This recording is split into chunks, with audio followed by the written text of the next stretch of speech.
Hello everyone and welcome back to the Python course. Today we will be starting with data types. Before we start with data types, let me give you how we use the comment statements. There are two types of comments which can be performed in Python. First being the single line comment and the second one is multi-line comment. What are the uses of these comments? Comments are made when a team of developers are programming on a project. There might be some times that what you program other developers might not understand. Hence, comments help them to understand what is the meaning of the code you have written. So in the multi-line comment, we can write in multiple lines, hello, hi, bye. In the single line comment, only the line which it has the hashtag, that will only work. So if I write anything below this is not part of the comment. As you can see, this is not being colored in green. These were the two types of comments. Now let us start with our today's chapter, which is data types in Python. There are multiple data types in Python. We will see few of them today. Starting with int, we will put all of them in a multi-line comment for easier understanding.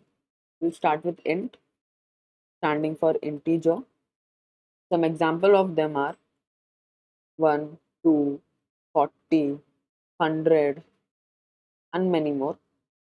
Then we have float. Float is nothing but decimal numbers. Some example of them: 1.3, 5.6, and many more.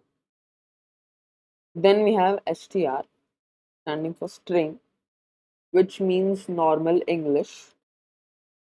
This is used by specifying anything in double quotes or single quotes. Anything outside this is not considered as string data type. So please remember, these two are very important parameters for having a string. Anything inside this, let it be numbers, let it be special characters, or let it be English. Everything is considered as string. Let's come to the next one, which is bool. Now bool means boolean. We can also say it as true or false. Now this has only two uses, two cases we can say. First one being true, second one being false. No other case can be here in boolean, not maybe or I don't know. Python or any other system understands only true or false. That's why we have binary code, which is ones and zeros. Now, what is the use of this? We will see it in if conditions, for loops, while loops, and many more programs ahead. Now, then we have some things which we can use for storing bigger data or sets of data. Like we will see list. List also has a parameter for it to be used, which is square brackets. Anything inside the square brackets is a list. Now I can give 1, and if I want another 2, then I have to separate it with a comma, then 2. Then I can have hello in this. Then I can have and many more to add on. Then let us see something known as dict. Dict also has its parameters, which are the curly brackets. Anything inside this curly brackets can be given as dictionary, full form for dict. Like we can say name being NTE, age being 40, and many more parameters we can add. So what is this colon over here? So this defines what age is and what name is. So if we recall name from this dictionary, it will give us NTE. Now remember, it will not take NTE. To take NTE, I'll have to give it single or double quotes, as it has to be a string. Now it will take 40 because it's an integer and there are no parameters for integers. These are the basic data types we'll be learning in our further classes. Let us start with another concept of operators. There are many types of operators. Today we will be learning the basic one and the most needed one, assignment operators and arithmetic operators. Now there are many more types of operators, but for today we will learn these two. Assignment operators we will be learning equal to for right now. And then let's come to the arithmetic operators. Now let's understand the meaning of assignment first. Assignment, assigning something. The equal to can be used for assigning values. Now let's come to arithmetic operators. Arithmetic operators are the basic operators which we have been learning in our schools, colleges. Plus, minus, multiplication, then we have division, then we have modulus operator. These are the basic we will be learning. The modulus operator, it gives us the remainder of a division, and the division operator gives us the quotient. I hope you are familiar with these terms in your schools and colleges. Now let us use our knowledge we have learned till now in practical programming. Now let us try to define some integer value. Now how do we define? We saw the assignment operator equal to, but what will we assign to? We will assign it to a variable name. Now variables can be assigned to something known as a constant. What is a constant? Constant can be anything. Now the name will always be NTE. It will not change in the programming language until I ask it to change. But the name can be anything. There can be variable names. Constant has only one value, NTE. N can't have different value, T can't have different value. I hope you got the concept. Now let us assign name to, let us ask for input of the name of the person. Now how do we take inputs? We have the simple command input, parenthesis. Inside the parenthesis, we will open double quotes and ask what is your name. Now let us see the magic of the program. I'll start the program. What is your name? It's asking me. Now you would think, why are these lines not executed? As I mentioned, these are comments. Comments are ignored by the interpreter. The interpreter doesn't look into what is written in these lines. Hence, it directly came to line 16 for the name. Now I'll write NTE. Okay, but this wasn't fun. We didn't know what happened to the variable name. So over here, let's print in the next line name and execute the program. What is your name? I'll write NTE. It's giving me back NT. That means it's printing the variable name, and name is being assigned to NTE, what we wrote in the console.